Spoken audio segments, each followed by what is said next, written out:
সবাইকে অনেকক্ষণ ধরে আমাদের সাংবাদিক আগামী দিনে আমরা নিশ্চিতভাবে আমরা করব না ভয়, বিজেপির বিরুদ্ধে আমরা করব জয়। এটাই হওয়া উচিত আমাদের স্লোগান। আমাদের এখান থেকে আপনারা যারা যারা এই অঞ্চলে গাড়ি কেন ইতিমধ্যে সবাই আপনারা দেখেছেন, ইতিমধ্যে আজকে বিজেপিতে আমাদের মুখ্যমন্ত্রী সবাইকে জোরদার হাততালি হোক এই আপনাদের মঞ্চে। আমি এখন সম্বর্ধনা দেওয়ার জন্য অনুরোধ করব এবং এখন আমরা সম্বর্ধনা জ্ঞাপন করব রাজ্যসভার সাংসদ সবার প্রিয় দিদি সুস্মিতা দেব। সুস্মিতা দেবকে বিজেপি ডিস্ট্রিক্ট ব্লক তৃণমূল কংগ্রেসের সভাপতি আলী হোসেনকে সম্বর্ধনা দেওয়ার জন্য অনুরোধ করছি।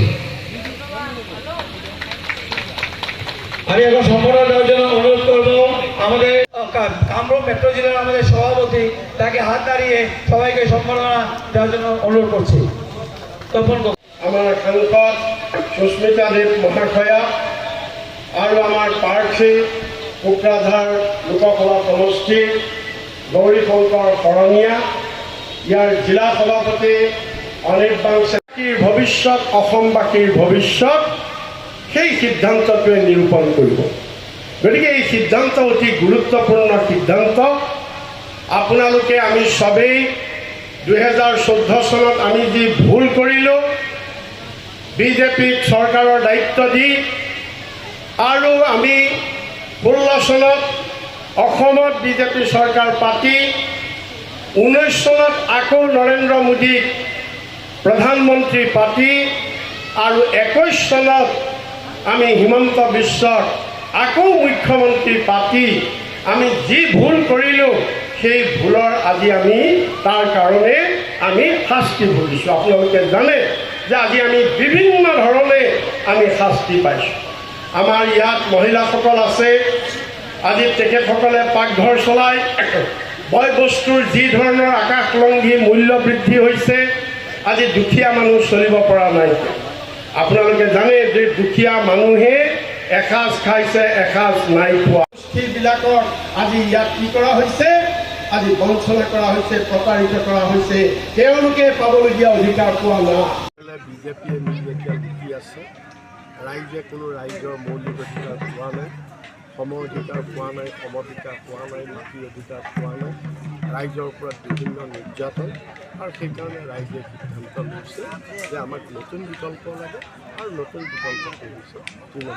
কালি প্ৰমোদ বড়ো আৰু মন্ত্ৰী পীযুষ হাজৰিকাই একেলগে কৈছে যে কোকৰাঝাৰত বিৰোধী শূন্য, জয়ন্ত বসুমতাৰী NDAৰ যিজন প্ৰাৰ্থী তেখেতে নিৰংকুশভাৱে জয়ী হ'ব।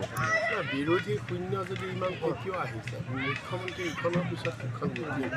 মুখ্যমন্ত্ৰীয়ে নিজে বাকীবিলাক তেওঁৰ নেতাবিলাক বাদ দিয়ক, পীযুষ হাজৰিকা এইবিলাক বাদ দিয়ক, এইবিলাক কোনো গমতিত নাই।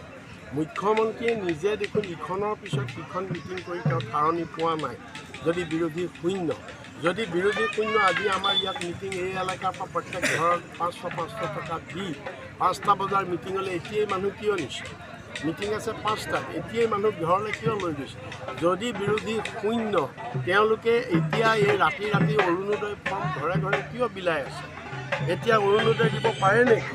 কিন্তু ফৰ্ম তেওঁলোকে বিলাই আছে, তাতেই বুজক যে তেওঁলোকে বিৰোধী শূন্য। এইটো খবৰ তেওঁলোকে শংকিত হৈ পৰিছে যে যি ধৰণে ৰাইজে আপোনাৰ সমৰ্থন জনাইছে, আৰু এইটো নীৰৱ বিপ্লৱ হ'ব। আপোনালোকে চাই থাকিব, সাংঘাতিক আমদাৰ কাৰণে বিজেপিৰ ভয়ত কোনেও একো নকয়। 500 টকাৰ লোভত মানুহ গৈছে, কিন্তু যি মানুহ মিটিঙলৈ গৈছে সেই মানুহেই তৃণমূলত ভোট দিব, বিজেপিৰ বিৰুদ্ধে। কোকৰাঝাৰত প্ৰতিদ্বন্দ্বিতা কাৰ মাজত হ'ব? কোকৰাঝাৰত প্ৰতিদ্বন্দ্বিতা সদায় তিনিকোণীয়া প্ৰতিদ্বন্দ্বিতা হ'ব। তাত আমাৰ তৃণমূল কংগ্ৰেছ, UPPF আৰু BJP তিনিকোণীয়া প্ৰতিদ্বন্দ্বিতা হ'ব, আৰু এই তিনিকোণীয়া প্ৰতিদ্বন্দ্বিতাত আমি তৃণমূল কংগ্ৰেছ কমফৰ্টেবল সংখ্যাগৰিষ্ঠ ভোটেৰে আমি ওলাই। আজি বিৰোধীদলে এটা অভিযোগ উত্থাপন হৈছে যে যদি তৃণমূল কংগ্ৰেছৰ মিটিঙত যদি মানুহ ইয়াতে আহে, তেতিয়াহ'লে একবাৰ ৰেচন কাৰ্ড কাটি দিয়া হ'ব। কি ক'ব? এইবিলাক ভাবোঁ কি ইয়াতেই নহয়, চব ঠাইতে দিছে বিজেপিয়ে। সেইকাৰণে মই কৈছোঁ, যদি ইমানেই তেওঁলোকে কয় যে বিৰোধী শূন্য, বিৰোধীৰ কোনো শক্তি নাই তেতিয়াহ'লে এই ভাবুকি কিয় দিব লগা হ'ল মিটিঙলৈ আহিলে ৰেচন কাৰ্ড কাটি দিয়া হ'ব আমি ৰাইজক কৈছোঁ ৰাইজে বুজি পাইছে ৰেচন কাৰ্ড কাটিব নৰেন্দ্ৰ মোদীৰ ঘৰৰ পৰা দিছে নেকি ফ্ৰী চাউল হিমন্ত বিশ্বৰ দেউতাকৰ ভঁৰালৰ পৰা দিছে নেকি মানুহক ফ্ৰী চাউল তেওঁ যে কৈছে মই কাটি দিম তেওঁৰ কি শক্তি আছে এইটো আমাৰ ৰাইজৰ পইচাৰ ফ্ৰী চাউল আমাৰ ৰাইজৰ টেক্সৰ পইচাৰ এইটো ফ্ৰী চাউল গতিকে হিমন্ত বিশ্বৰ কোনো ইয়াত শক্তি নাই কাটিবৰ কাৰণে এইটো সাংবিধানিক অধিকাৰ ৰাইজৰ